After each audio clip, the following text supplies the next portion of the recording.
Halo, Assalamualaikum warahmatullahi wabarakatuh. Mudah-mudahan pada sehat selalu lahir dan batinnya. Video kali ini akan sharing tentang demonstrasi kontekstual membuat rancangan tindakan perubahan. Saya Risa Sri Andarmuni sebagai calon guru penggerak angkatan 11 dari SMA Negeri 1 Cilirin, Kabupaten Bandung Barat.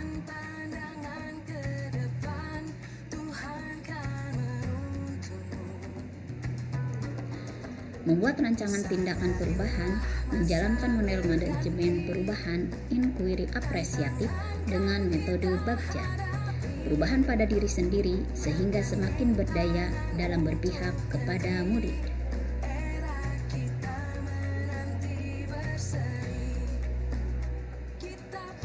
Salah satu pendekatan yang dilakukan dalam melakukan prakarsa perubahan yaitu inquiry apresiatif atau disebut juga dengan IA.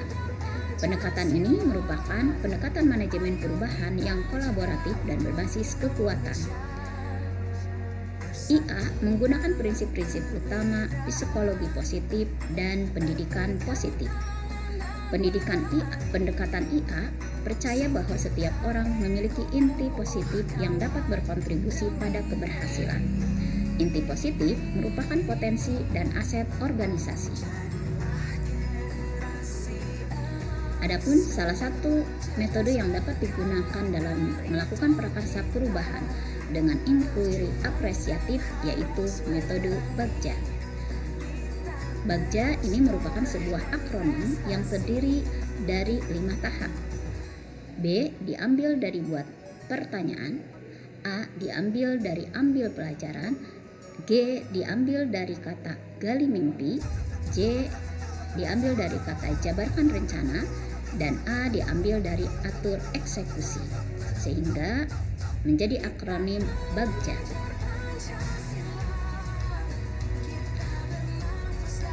Adapun tiap tahap dari Bagja itu diantaranya yang pertama buat pertanyaan atau disebut juga dengan define.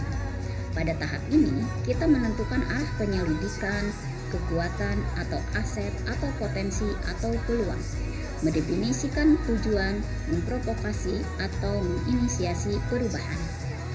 Tahap yang kedua yaitu ambil pelajaran atau disebut dengan discover.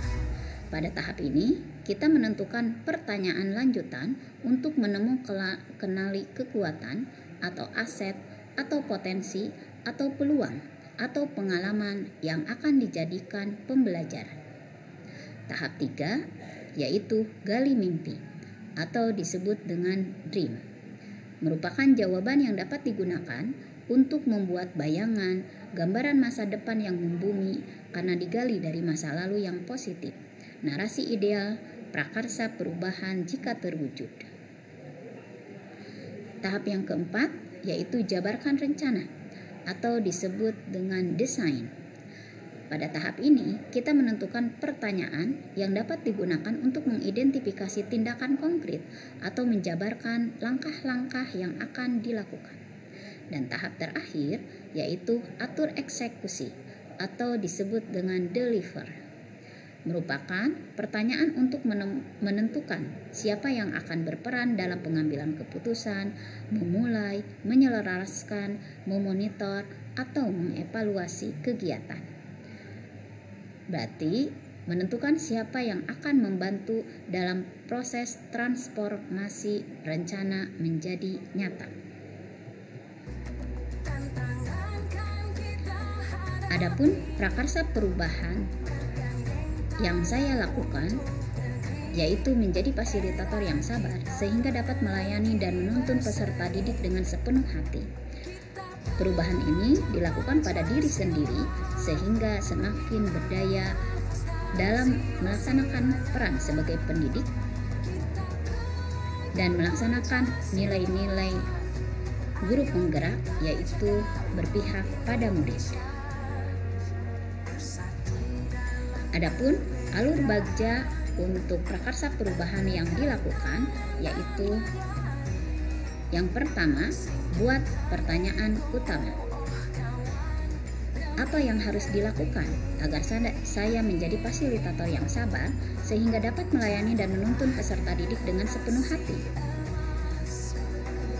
Adapun tindakan yang harus dilakukan untuk menjawab pertanyaan tersebut, yaitu saya harus mencari informasi di buku atau jurnal, atau melakukan literasi, atau mengikuti tausiah, trik agar menjadi pribadi atau fasilitator yang sabar. Yang kedua, berkomunikasi atau sharing dengan rekan sejawat yang dianggap sebagai fasilitator dan sabar. Dan yang ketiga, berkonsultasi dengan psikiater dalam mengendalikan emosi atau melatih kesabaran. Tahap yang kedua, ambil pelajaran. Adapun pertanyaannya adalah, siapakah di sekolah yang dianggap sudah menjadi fasilitator yang sabar sehingga dapat melayani dan menuntun peserta didik dengan sepenuh hati? Bagaimana beliau bersikap dan memberikan pelayanan dengan sepenuh hati? Aktivitas apa yang harus dilakukan agar saya menjadi fasilitator yang sabar sehingga dapat melayani dan menuntun peserta didik dengan sepenuh hati? Situasi seperti apa yang telah mendukung saya menjadi fasilitator yang sabar sehingga dapat melayani dan menuntun peserta didik dengan sepenuh hati? Dan terakhir, keterampilan apa yang sudah saya miliki agar menjadi fasilitator yang sabar sehingga dapat melayani dan menuntun peserta didik dengan sepenuh hati? Adapun tindakan yang harus dilakukan, yaitu saya harus mencari contoh nyata orang yang berperan sebagai fasilitator yang sabar sehingga dapat melayani dan menuntun peserta didik dengan sepenuh hati, serta mencari tahu apa yang beliau lakukan agar menjadi fasilitator yang sabar dan dapat melayani serta menuntun peserta didik dengan sepenuh hati sebagai gambaran dan contoh bagi saya yang harus saya praktikkan. Tahap yang ketiga, gali mimpi, yaitu menentukan mimpi jika terwujud. Apakah kebiasaan-kebiasaan baru yang dibayangkan terjadi jika saya menjadi fasilitator yang sabar sehingga dapat melayani dan menuntun peserta didik dengan sepenuh hati? Bagaimana perasaan saya dengan menjadi fasilitator yang sabar sehingga dapat melayani dan menuntun peserta didik dengan sepenuh hati? Apa saja hal-hal baru yang bisa dilakukan setelah saya menjadi fasilitator yang sabar sehingga dapat melayani dan menuntun peserta didik dengan sepenuh hati? Sumber daya seperti apa yang dibayangkan tersedia agar saya tetap menjadi fasilitator yang sabar sehingga dapat melayani dan menuntun peserta didik dengan sepenuh hati? Adapun daftar tindakan yang harus dilakukan, yaitu membuat gambaran atau narasi diri saat saya menjadi fasilitator yang sabar sehingga dapat melayani dan menuntun peserta didik dengan sepenuh hati, dan selalu melakukan pelayanan sebaik mungkin dan menuliskannya dalam jurnal atau berbagi praktik baik dengan rekan sejawat.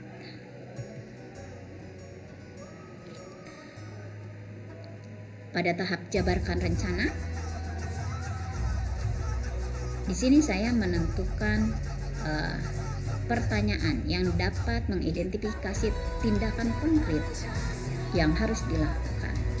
Di antaranya, apa langkah paling sederhana yang bisa saya lakukan agar saya menjadi fasilitator yang sabar sehingga dapat melayani dan menuntun peserta didik dengan sepenuh hati?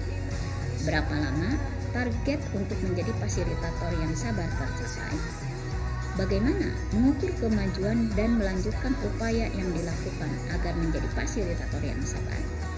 Dan tindakan-tindakan yang bisa dilakukan agar usaha menjadi fasilitator yang sabar cepat tercapai? Serta bagaimana mengukur pencapaian menjadi fasilitator yang sabar? Dan terakhir, bagaimana cara untuk saling menyemangati usaha bersama menjadi fasilitator yang sabar? Dan tindakan yang harus dilakukan yaitu membuat capaian yang realistis untuk setiap minggunya, membuat catatan target yang akan dicapai per minggunya dan disimpan di tempat yang mudah dilihat sehingga mudah untuk diingat dan dilaksanakan. Dan yang terakhir, meminta rekan untuk mengingatkan upaya yang dilakukan agar dapat menjadi fasilitator yang sabar sehingga dapat melayani dan menuntun peserta didik dengan sepenuh hati.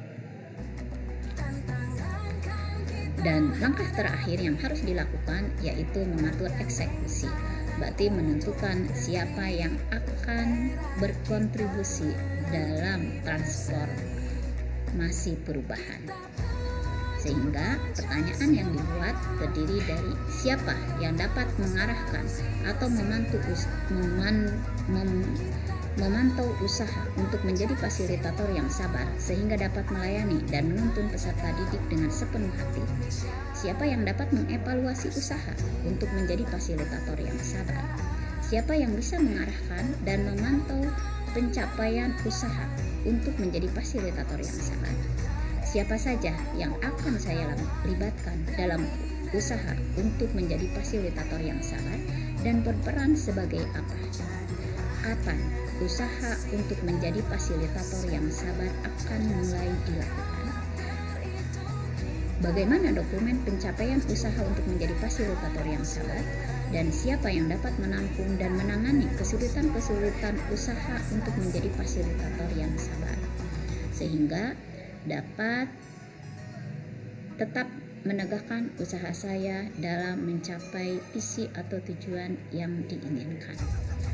Oleh karena itu, daftar tindakan yang harus dilakukan diantaranya mengajak rekan sekantor yang memiliki keinginan yang sama, mengikuti tausiah tentang kesabaran secara rutin, melakukan terapi kesabaran, menyusun evaluasi berkala proses pencapaian usaha untuk menjadi fasilitator yang sabar, dan melakukan perbaikan upaya yang dilakukan berdasarkan hasil evaluasi. Demikian penerapan metode Bagja pada prakarsa perubahan untuk menjadi fasilitator yang sabar sehingga dapat menjadi pelayan dan menuntun peserta didik secara optimal. Mudah-mudahan bermanfaat dan menginspirasi. Terima kasih. Salam guru penggerak, tergerak, bergerak, dan menggerakkan. Assalamualaikum warahmatullahi wabarakatuh.